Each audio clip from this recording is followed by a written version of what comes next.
దాన్ని కప్పిపుచ్చడానికి ఇవి చేయలేదు, అభివృద్ధి చేయలేదు అని చూపిస్తున్నారు. దాంట్లో ఎస్సీ ఎస్టీ కార్పొరేటర్లుగా ఈరోజు మేము ఉన్నాము. కేవలం ఓట్ బ్యాంకుకు మాత్రమే వాడుకున్నారు తప్ప ఎస్సీ ఎస్టీ నివసించే అంబేద్కర్ నగర్ కానీ మున్నా నగర్ కానీ 30-40 ఏళ్ళలో అభివృద్ధి లేదు.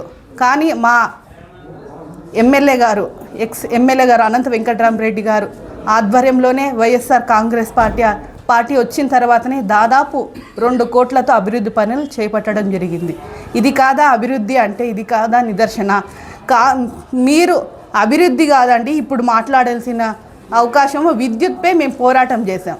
మీరు ఏ విధంగా దాన్ని పెనుభారం ప్రజలపై పెంచుకోకుండా ఏ విధంగా మనము ఆపాలి అనే దాని గురించి మీ సీఎం గారైన చంద్రబాబు గారితో, అలాగే డిప్యూటీ సీఎం గారు, కూటమి ప్రభుత్వం వల్లనే కదా పవన్ కళ్యాణ్ గారు ఉన్నారు, వాళ్ళతో కలిసి ప్రజలకు ఏ విధంగా న్యాయం చేయాలి అనే విషయంలో మాట్లాడండి.